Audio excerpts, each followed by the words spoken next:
Bueno, buenos días a todos y bienvenidos a esta rueda de prensa posterior a la celebración semanal del Consejo de Gobierno. Hoy me acompaña nuevamente el consejero de Salud, Manuel Villegas, para actualizar toda la información sobre la evolución de la pandemia en nuestra comunidad, y también la consejera de Educación y Cultura, mi compañera Esperanza Moreno, que va a anunciar nuevas medidas en relación al inicio del curso escolar en la región. Muchas gracias a ambos.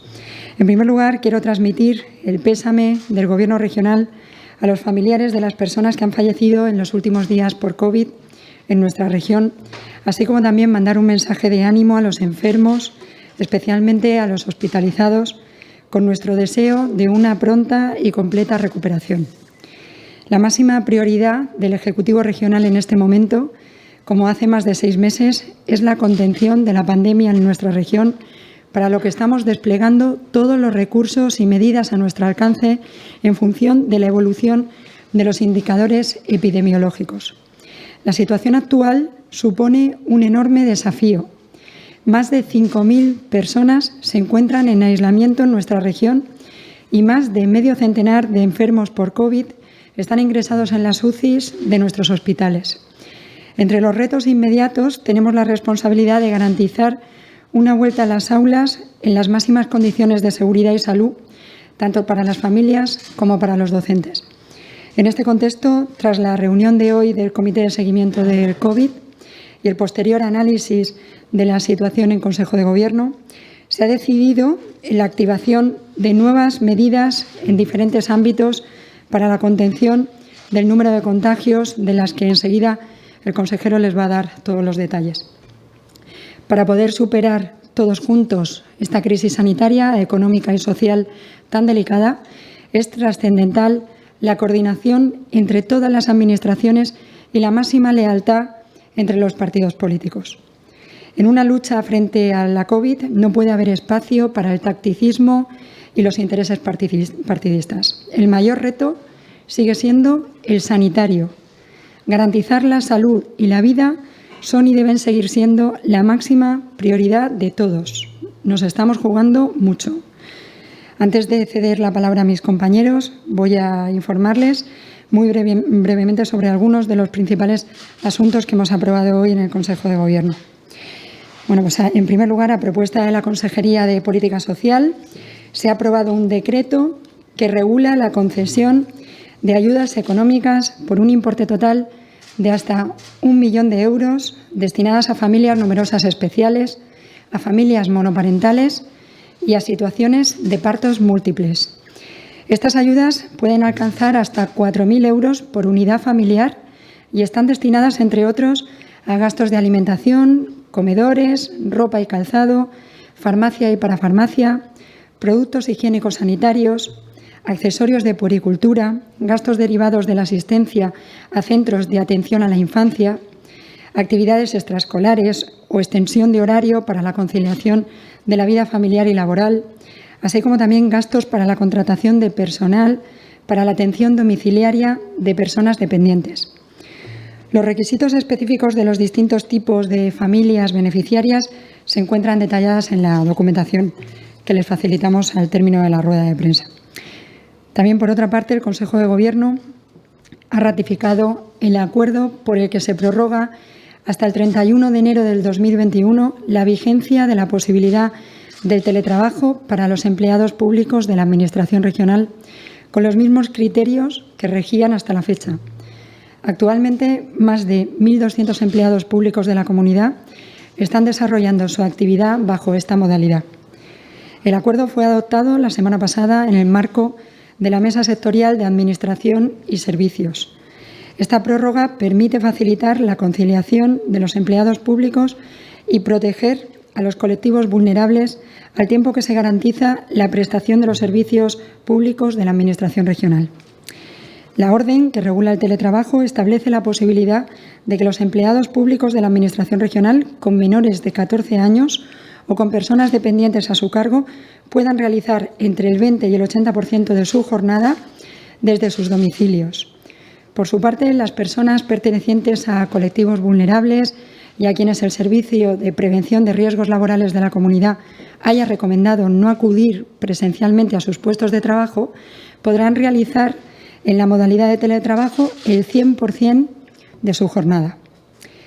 Por otro lado, dentro de las inversiones en el área de salud, el Consejo de Gobierno ha aprobado destinar más de 20 millones de euros para la contratación del servicio de asistencia sanitaria a la cirugía de cataratas durante los 4 próximos años. El objetivo es garantizar a los pacientes su atención dentro de los tiempos máximos de acceso a las prestaciones del Sistema Sanitario Público Regional que establece la normativa. Además, se ha aprobado una inversión por un importe total de 3,7 millones de euros para la compra de distintos medicamentos para tratar el cáncer de pulmón y el de páncreas.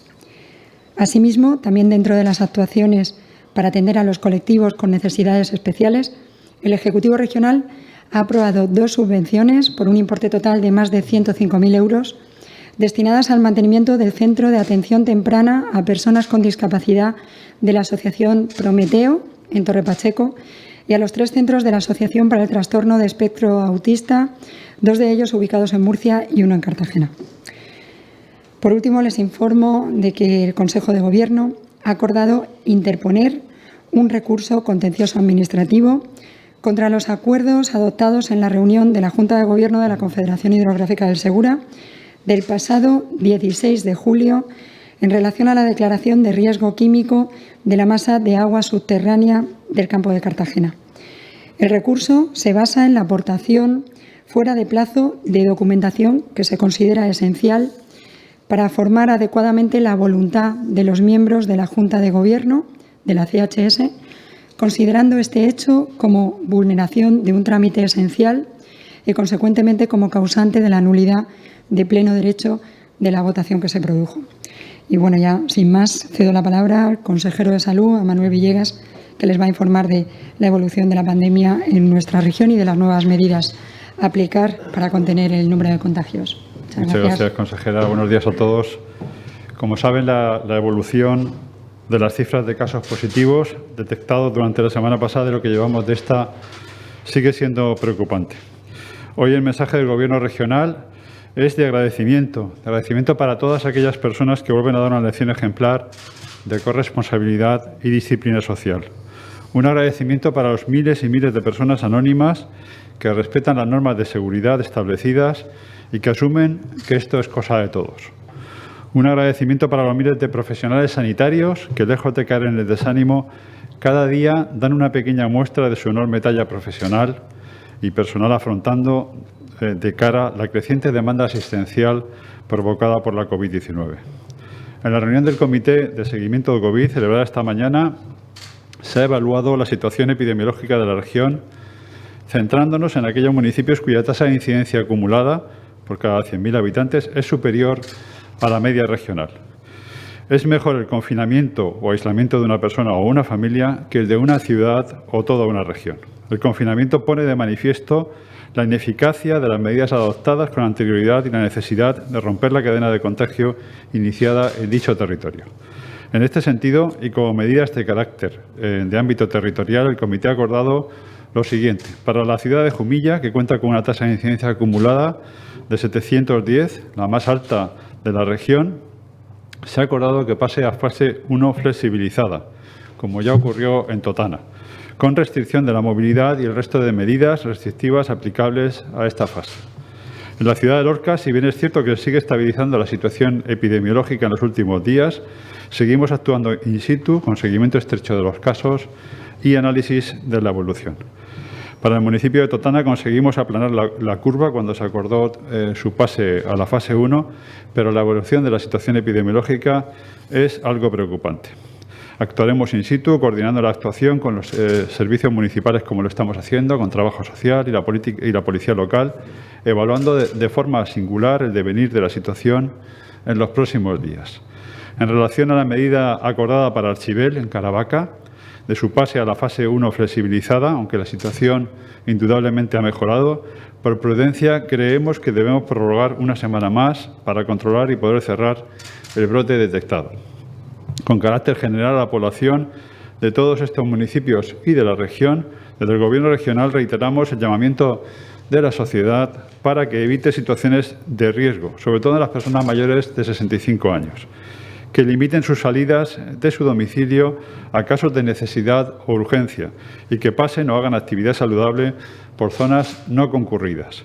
Que cualquier persona con síntomas debe guardar escrupulosamente la cuarentena, no asistir al trabajo y contactar con el teléfono 912 12 12 o con su médico vía telefónica o telemática que le indicará los pasos a seguir. Y gracias por hacer un buen uso de las mascarillas y por el lavado e higiene de manos y por la colaboración y actuación de los ayuntamientos y de la actividad de sus policías locales que vigilan el cumplimiento de las normas sanitarias impuestas para la seguridad de todos. En este sentido, a día de hoy son más de 6.100 las denuncias por incumplimiento de la normativa vigente para tramitar desde Salud Pública, 816 en lo que llevamos de esta segunda semana de septiembre. Por último, y a nivel organizativo, como saben, el Comité de Seguimiento se constituyó en la fase de desescalada para hacer un seguimiento de los posibles casos que surgieran y su evolución. Desde entonces, este comité se ha reunido 2 veces por semana y ha ido implementando medidas en función de las propuestas técnicas formuladas en el seno de las reuniones que hemos mantenido tanto por el Servicio de Salud Pública y Epidemiología de la región como por el Servicio Murciano de Salud. Desde el Gobierno regional se está redoblando esfuerzos en las labores de detección precoz y rastreo de la región.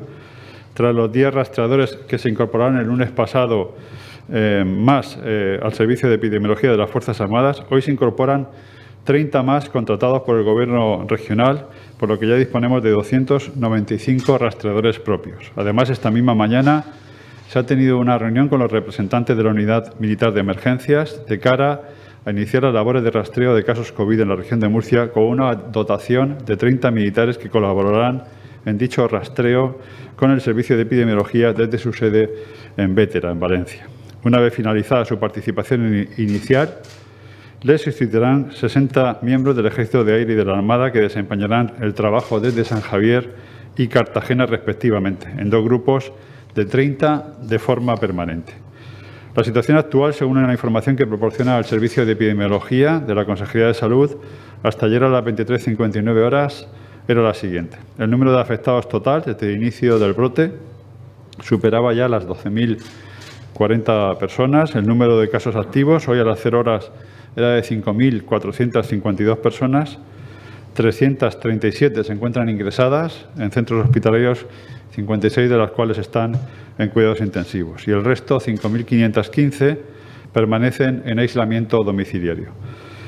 De los 456 nuevos casos, 103 corresponden al municipio de Murcia, 77 a Lorca, 50 a Cartagena, 37 a Molina de Segura, 26 a Mazarrón, 20 a las Torres de Cotillas, 14 a Torre Pacheco y 13 a Totana, y siendo el resto repartidos en diversas localidades. Sigue creciendo el número de pruebas realizadas, en concreto ya se han realizado más de 178.000 pruebas PCR, más de 3.000 el día de ayer. En cuanto a la situación de las residencias y el resto de centros sociosanitarios de la región de Murcia, en la actualidad hemos detectado casos positivos en 9 centros públicos y privados de la región, incluyendo residencias de mayores, clínicas y centros para personas con discapacidad de menores. En concreto, tenemos a día de hoy 71 residentes por COVID confirmados y 27 trabajadores y 11 religiosos. En total hay 109 personas afectadas. No es momento de lamentaciones, es momento de arrimar el hombro, de poner cada uno de nosotros nuestro granito de arena que servirá para reforzar este dique de contención que frene la pandemia. Protégete y sé responsable. Con síntomas o en cuarentena hay que quedarse en casa. Es la mejor forma de contribuir en esta lucha abierta contra el contagio.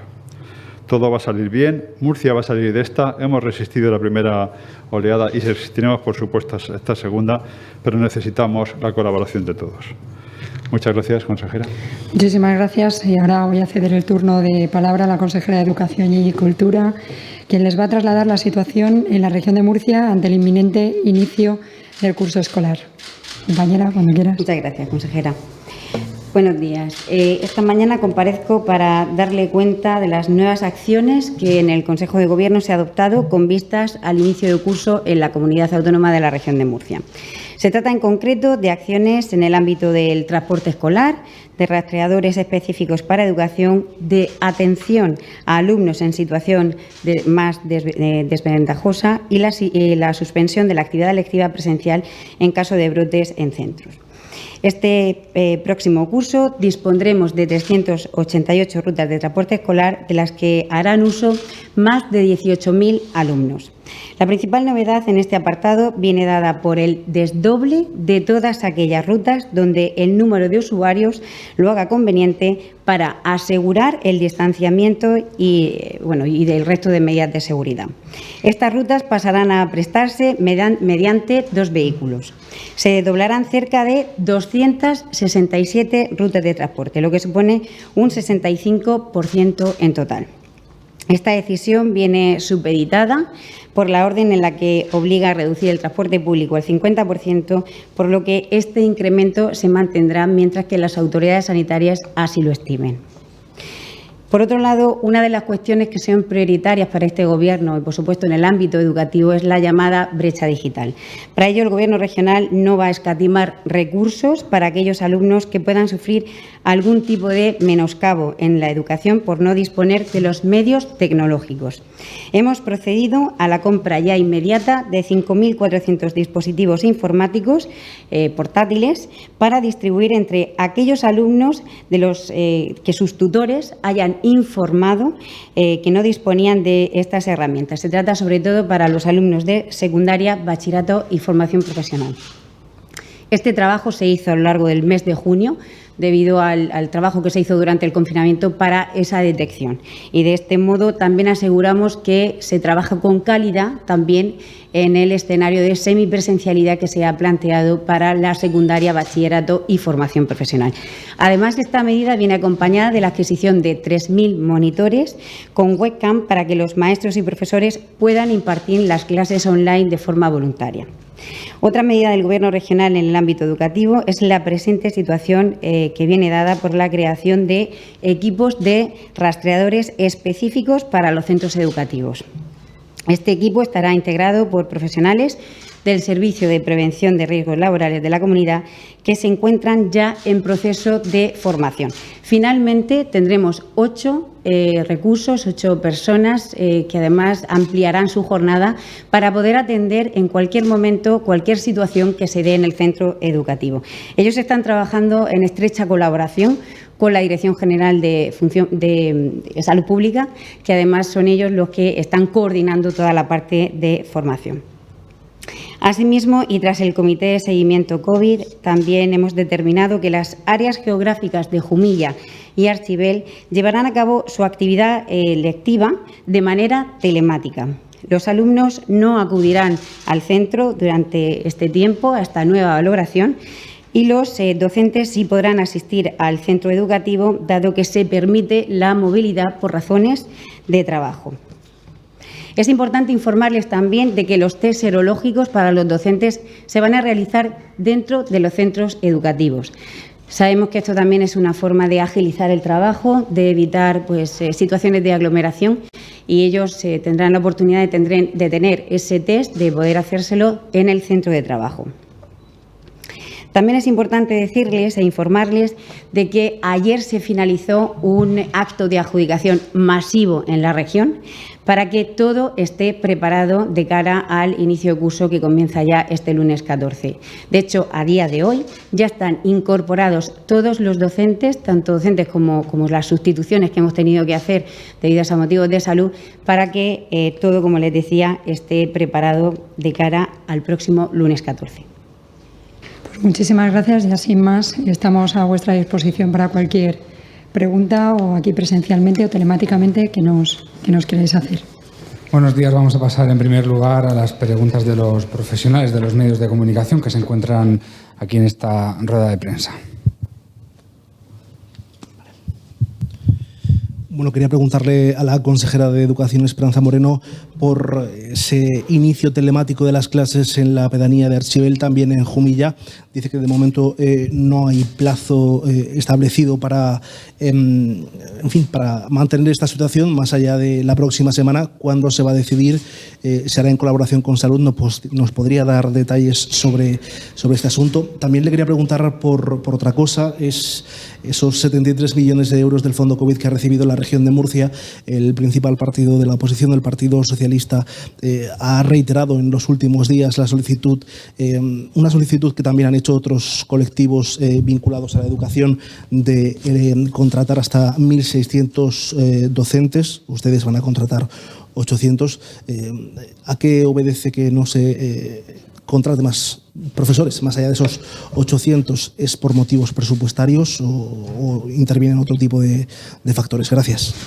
Gracias. Bueno, comienzo por la primera pregunta. Este escenario 3 durará el tiempo que los técnicos sanitarios estimen. Ya saben ustedes que estamos ante una situación en la que las normas pues se tienen que ir adaptando diariamente o semanalmente a las circunstancias que tenemos. Pero también es importante informarles de que para llevar a cabo ese escenario 3, los alumnos tanto de Archivel como de Jumilla también contarán con esos medios tecnológicos en aquellas circunstancias, aquellos alumnos que ya tenemos detectados que tienen esa imposibilidad. Por eso es importante esa previsión también de cara a la puesta en marcha de ese escenario telemático para que todo sea posible y se haga bajo los mejores criterios de calidad. Mire, en cuanto a la contratación, saben ustedes que el Gobierno regional ya tiene preparado ese escenario y la vuelta al colegio. De hecho, esta mañana ya les decía que se han incorporado todas las vacantes de sustitución, todas las vacantes de plantilla, todo lo que teníamos comunicado por parte de los centros que hacía falta. Es decir, el inicio de curso está ya a día de hoy preparado. De hecho, los docentes no han dejado de trabajar incluso durante el verano para que eso sea posible. Si bien es cierto que ayer por la tarde el presidente mantuvo una reunión con el representante de la oposición de la región de Murcia en aras de buscar un consenso y de encontrar la unidad.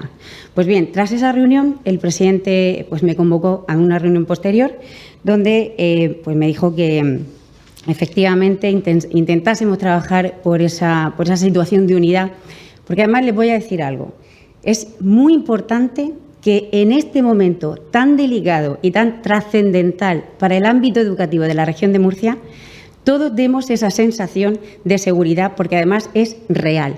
Todo está preparado para que así sea. Pero es cierto que si tuviésemos esa unidad, si consiguiéramos ese pacto, si consiguiéramos esa vía de comunicación directa entre todos los agentes, generaríamos también en la población una mayor tranquilidad. Por tanto, ese es el trabajo que en este momento estamos haciendo.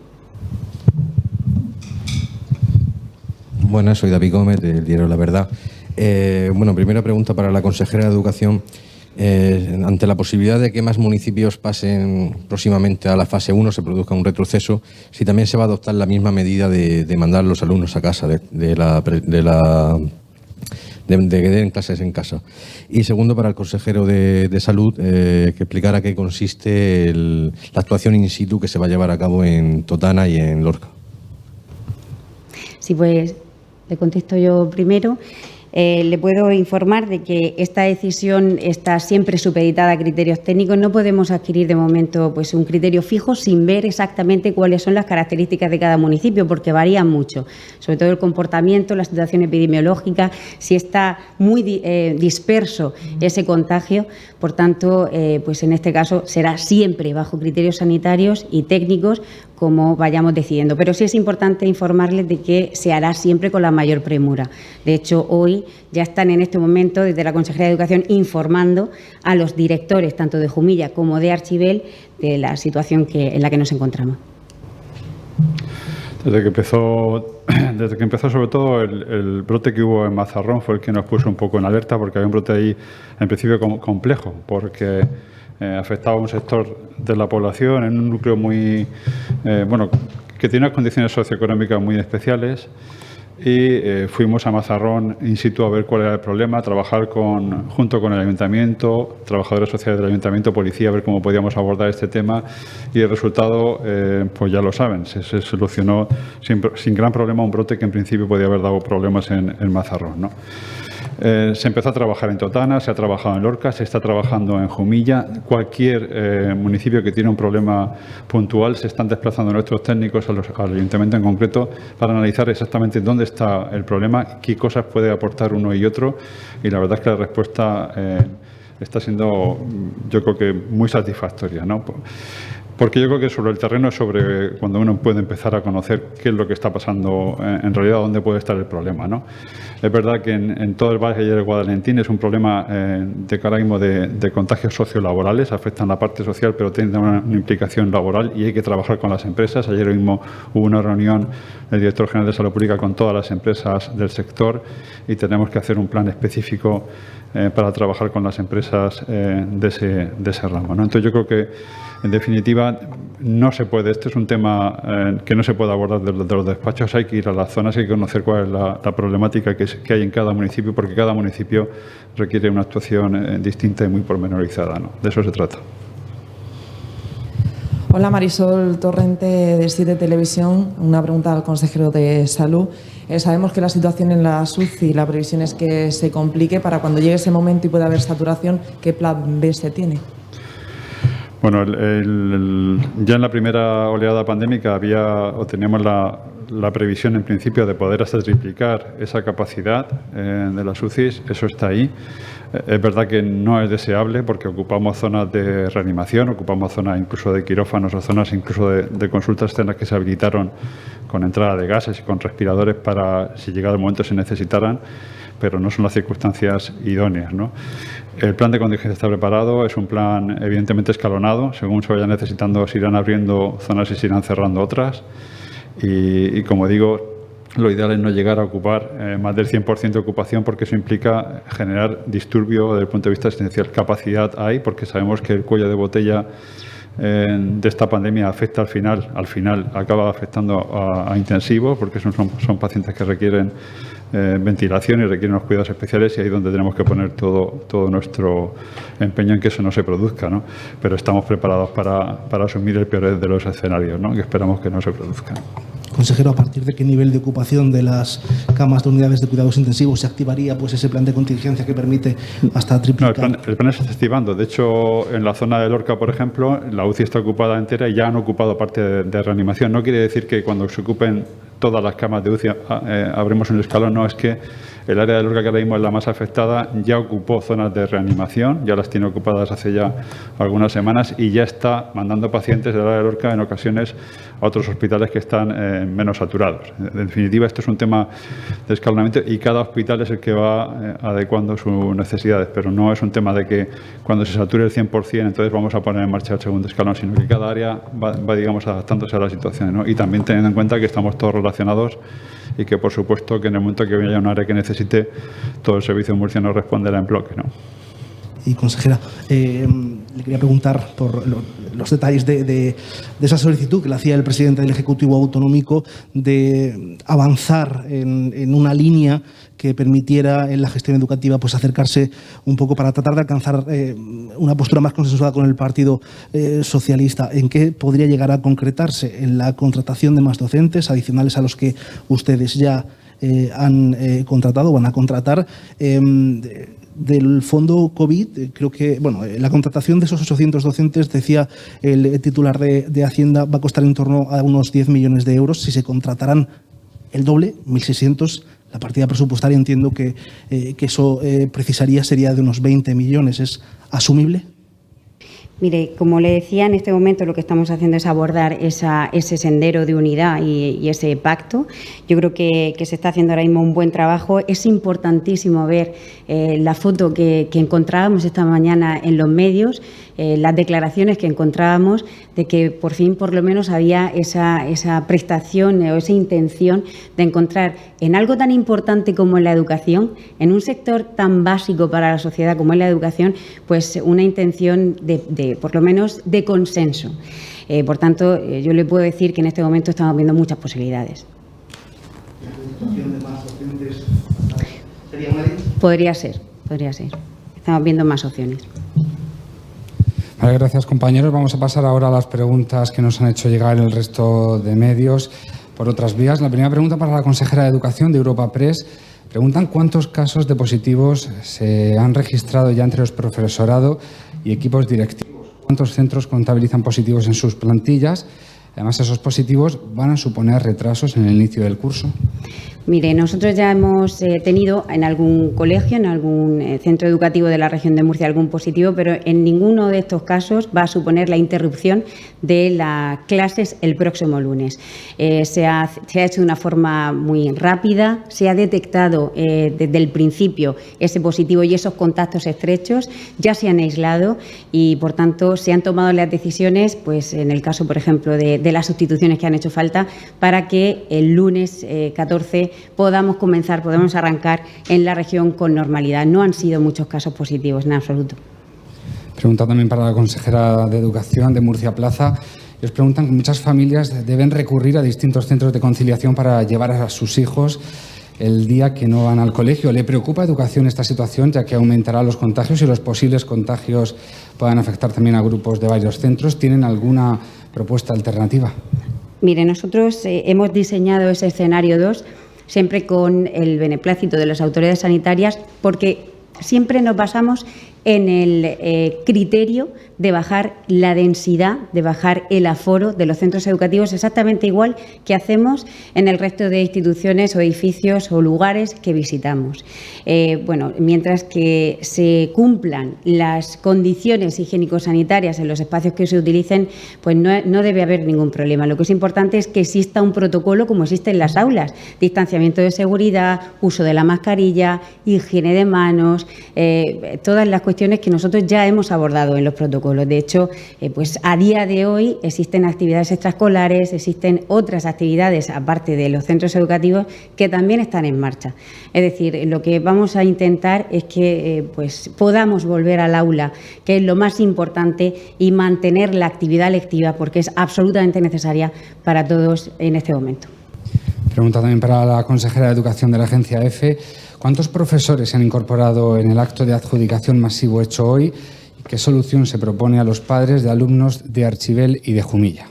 Pues mire, nosotros hemos hecho, como les decía al principio, un acto de adjudicación que es masivo, donde hemos también incluido todas las bajas que teníamos. No le puedo decir exactamente el número de bajas que están incluidas, pero sí le puedo confirmar que todas las vacantes de plantilla que ya habíamos incluido en esos 800 profesores ya están incorporados. Hablábamos de los docentes COVID de infantil y hablábamos también de los docentes de secundaria, que lo que van a hacer es asegurar que el modelo de semipresencialidad funcione.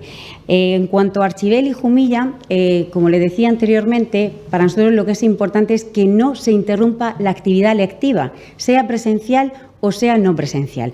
La educación es un derecho fundamental y nadie lo puede parar. Es decir, nosotros hemos dado todo lo mejor de nosotros durante el confinamiento precisamente para que esto se pudiera hacer. Bien, ahora que desgraciadamente hemos aprendido mucho por la situación que hemos vivido anteriormente, sabemos que los medios tecnológicos son vitales y son básicos. Pues bien, ya están preparados para llevarlos tanto a Jumilla como a Archibel. Ya se está hablando con los directores tanto de Jumilla como de Archibel para que ese escenario 3, que también está ya perfectamente desarrollado en el plan de continuidad que se les mandó a los centros en el mes de julio, se pueda llevar a cabo y las familias estén tranquilas porque sus hijos van a continuar la educación.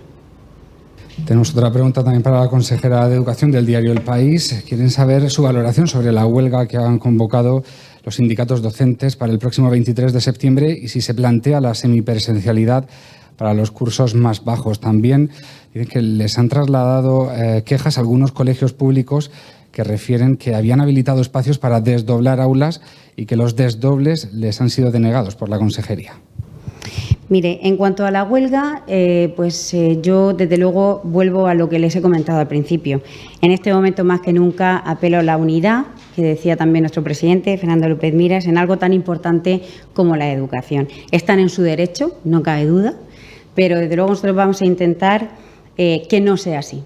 Yo personalmente me dejaré todo mi esfuerzo para que el próximo 23 no exista esa huelga. En cuanto a las quejas que me decía usted de los colegios que no podían desdoblar, nosotros hemos permitido de forma puntual hacerlo en situaciones en las que se podía llevar a cabo, pero no de una forma genérica. ¿Por qué? Porque si lo hacemos de una forma general, al final estamos metiendo en el colegio y en el instituto los mismos niños que habían antes. Y el objetivo es que haya menos personas al mismo tiempo en un edificio educativo.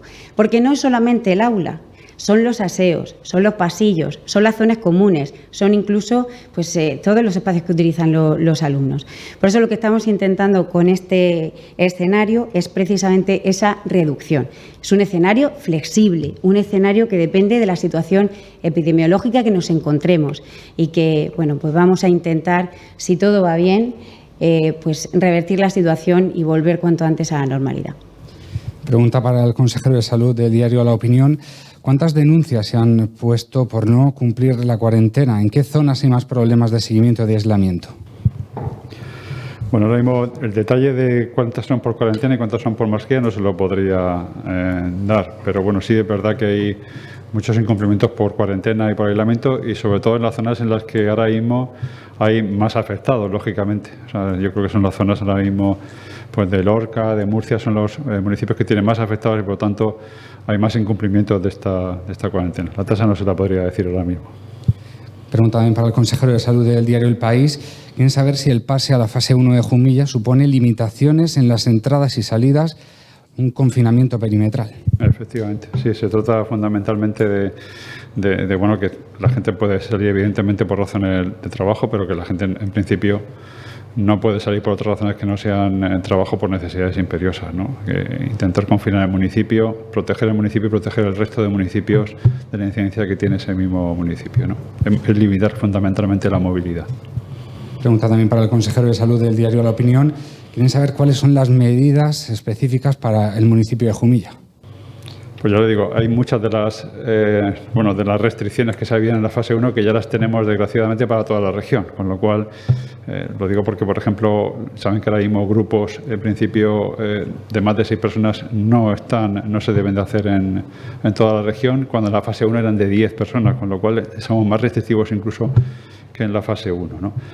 Es verdad que hay muchas restricciones que ya estaban, como digo, en toda la región y prácticamente lo que intentamos en la fase 1 flexibilizada es atentar justamente con el aumento de la movilidad que hay.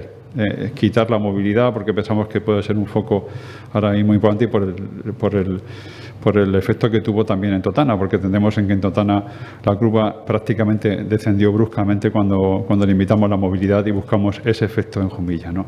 Hubo una caída de la tasa de incidencia prácticamente inmediata en el momento que se redujo la movilidad en ese municipio y pensamos que eso es lo que va a ocurrir también en Jumilla, frenar esa curva.